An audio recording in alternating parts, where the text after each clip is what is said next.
she said. She was going to her friend's house. But that night, I saw her face on the news. A father's worst nightmare became his moment of truth, a story of guilt, loss, and the redemption that only love can bring. The house smelled of old coffee and dust. A golden sunset slanted through the blinds, catching in the air like embers. Daniel Hayes stood in the kitchen doorway, his voice rising above the quiet hum of the refrigerator. "Emily, how many times do I have to say it? You can't just take off every weekend."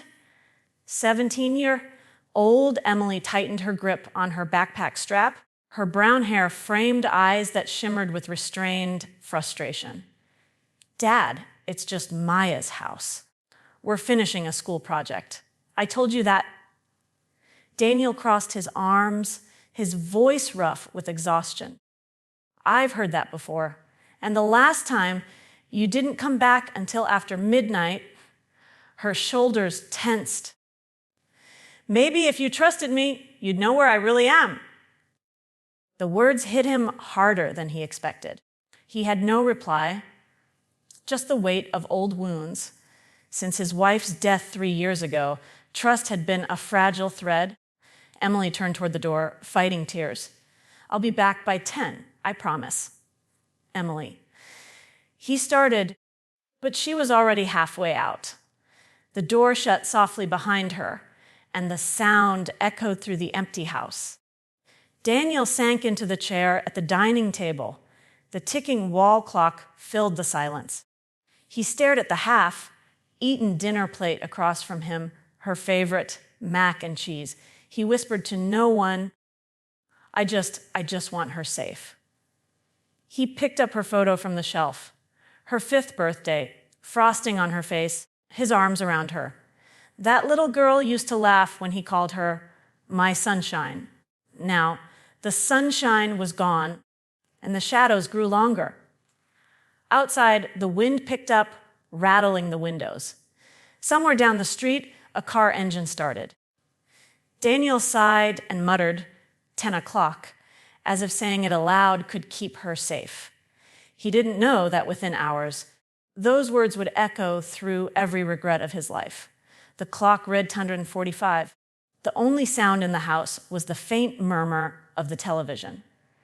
Daniel sat in his old recliner, the light from the screen painting his face in shifting blues and whites. He checked his phone for the 5th time. No messages, no calls, just silence. He tried to convince himself she was still with her friend, maybe lost track of time. "She's fine," he whispered, though his voice trembled. Then a breaking news alert crackled through the TV speakers. Authorities are responding to a car accident near downtown. One teen passenger has been transported to State Luke's hospital in critical condition. Daniel barely heard the reporter's next words. His eyes locked on the image on the screen, a crushed sedan, a torn piece of fabric caught in the wreckage, a blue jacket with the same school emblem as Emily's. His heart dropped. The room seemed to shrink around him. No. He fumbled for his phone, his shaking hands dialing before his mind could catch up. Then it rang. "Unknown number, Mr. Hayes."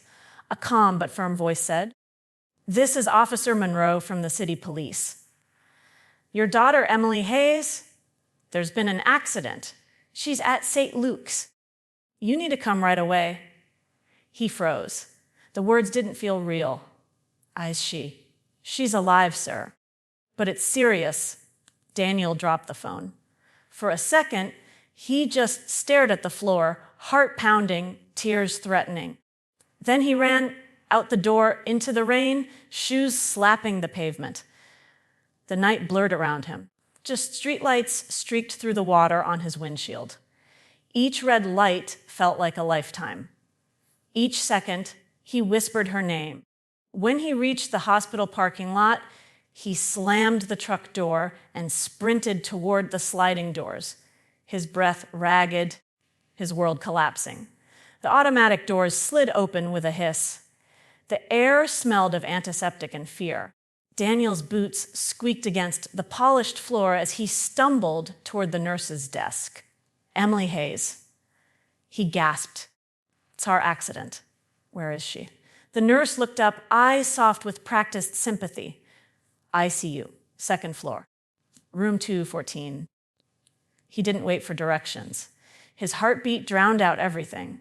When he reached the room, Officer Claire Monroe stood outside the glass window, clipboard in hand. Her expression softened when she saw him. Mr. Hayes. She's stable, for now. But the impact was severe. Daniel's throat closed.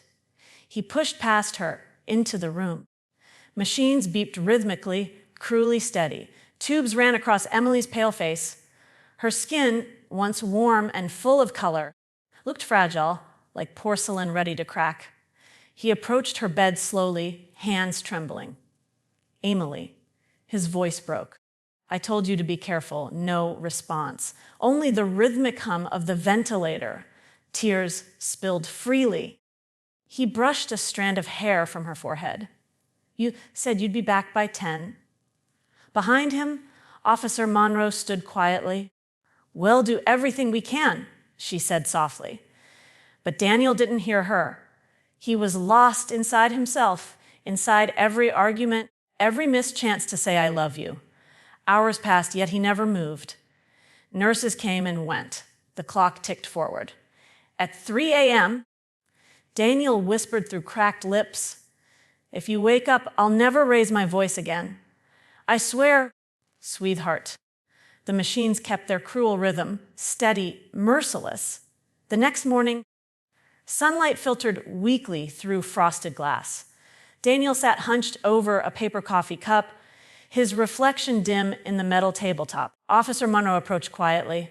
Mind if I sit? He nodded wordless. She hesitated, then spoke carefully. Mystere. Hayes, I think you deserve to know what really happened. He looked up, hollow-eyed. What do you mean?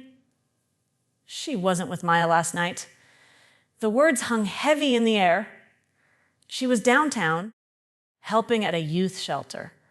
Apparently, she's been volunteering there for months, every Friday night. Daniel blinked, trying to process it. No, that can't be, she told me. Monroe nodded gently. She didn't want to upset you. The area isn't safe at night. She said her dad wouldn't understand. Daniel's breath caught in his throat. A tear slid down his cheek. I thought she was lying. I yelled at her. I said things I can't take back. Monroe placed a hand on his shoulder. She just wanted to help people, sir. She was trying to make a difference. He looked through the glass at Emily's room down the hall. She was better than I ever was. For a long moment, he sat silently, remembering the way she used to leave notes on his lunchbox. Love you, Dad. He thought he was protecting her by holding on too tight. Instead, he'd pushed her into secrets. He closed his eyes.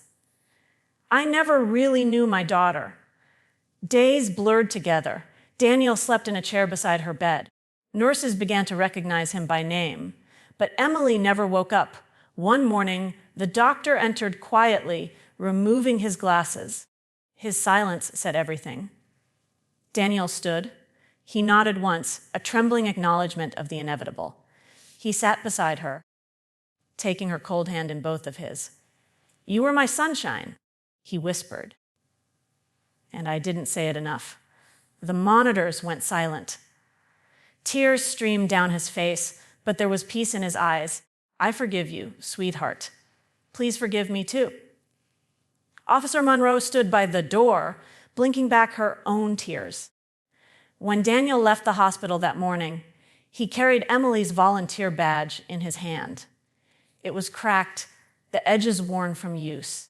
Outside, the sunrise broke through the clouds, warm and gold. He looked up and whispered, I'll finish what you started.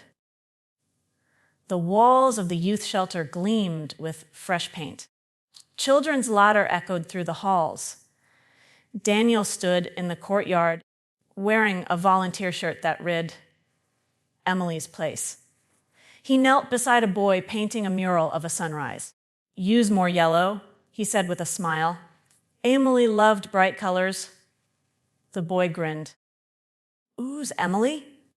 Daniel's voice softened. Someone who believed in helping others. Officer Monroe appeared by the door, watching him work. You did it, she said. He looked around. No, we did. She started this. I'm just finishing the story.